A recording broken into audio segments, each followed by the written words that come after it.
Hello and welcome to another update video about Mana, one of my favorite metaverse cryptocurrency projects. I personally prefer the sandbox, but nevertheless Mana has an important role in the metaverse crypto space, and I think it will have a bright future as well.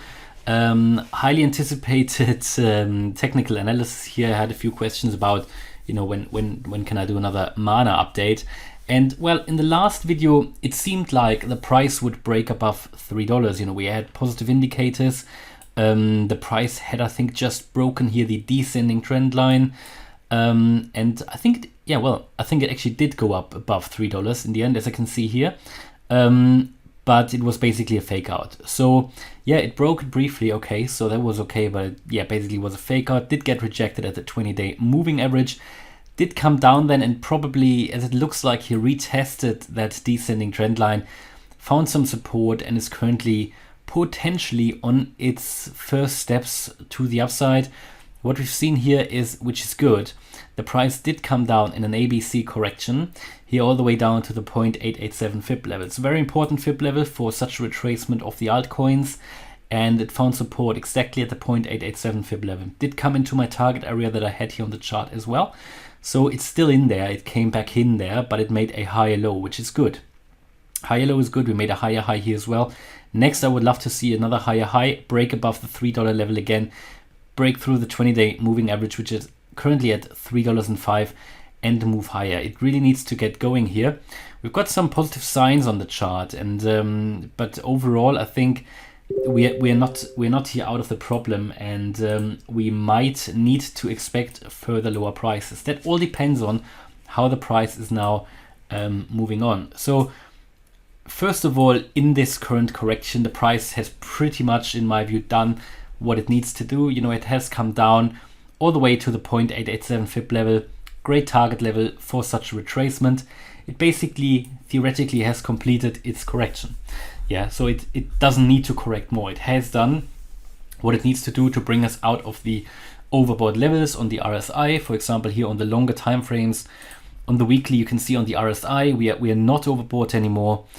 What is a bit worrying is here on the weekly chart, the MACD, because we've just had on the weekly here a bearish crossover that is far later than some of the other cryptos. I mean, Bitcoin is already in there.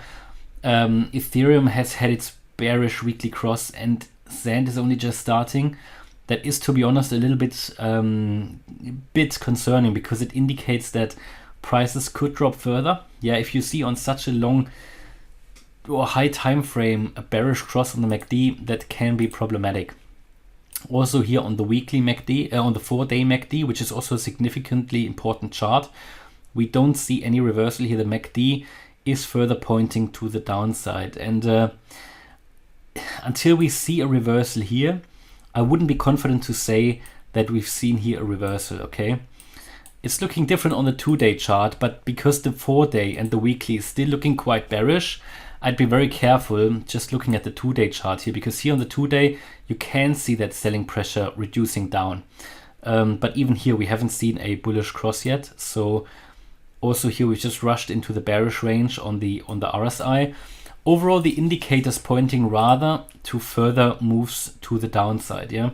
Also on the daily chart here, the RSI is below the 50 level, and it did look better here a few days ago, but currently it's all gone a little bit more bearish again, unfortunately. So I wouldn't be very confident to say, right, we're through yet. What's certainly good to see is that we've made a lower high, higher low here.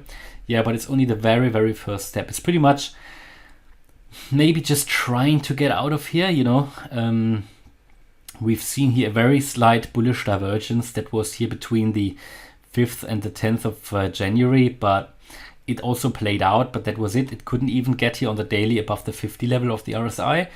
Yeah, so for me, there is not a clear sign that this is going to reverse sooner. We can probably even draw another trend line here. It's not a confirmed one because we really only have 2 touch points, but I think that might become one.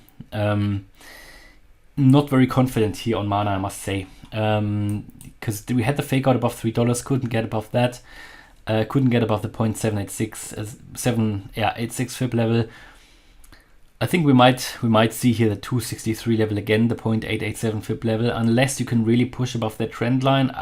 If the $3 level gets taken, it might look different, but until then, especially looking at here at the higher time frame, seeing that low after low after low, the only thing here that's looking halfway, sort of good is that we've made a higher low. But generally you make the lower highs, and the indicators pointing to the downside. So overall, it doesn't mean the ABC would need to be finished. Maybe we carry on. Also, what is also a little bit concerning, not necessarily concerning, but it just shows if we take the higher level wave count, right, and start basically here, it shows that from that wave count, we've only come to the 0.618 fib level at 262. That basically shows that we could theoretically see still much lower prices. You could even come down, if we have to go to the higher level wave count, we could even come down all the way to $1.20. That would be a very likely scenario actually. But for that to become valid or to become the primary one, I would need to see a drop below 220, because if we drop below $2.20, this scenario is gone. Until then, we could assume that we are here just in a correction. We've just finished the correction, maybe come down a little bit lower, maybe once more to the 262 level, and have then finished that ABC correction, and could then really go to higher levels that could take us in the next major upswing here all the way up maybe to $10. Yeah, maybe even slightly above $10. Because, however, and that is starting from that wave here. But if that 220 level gets lost, then we have to go to the higher level wave count, and then just much lower prices become possible, because the fib levels get much extended. And looking at the indicators, to be fair, I'm not very confident that we are going to see the big upside here yet. So yeah, you can then possibly see lower levels, yeah, until we break here above that descending trend line, until we break here the 20-day moving average, and all of that is roughly at around the $3 mark. Yeah, I wouldn't be confident here that the downswing is over. So we're not in an upswing yet. We might not have seen the low yet, and it doesn't look too bullish for me at the moment, Mana, unfortunately. All right, hopefully you liked the update about Mana. If you did, please smash the like button and subscribe. Thanks a lot for watching. Bye bye.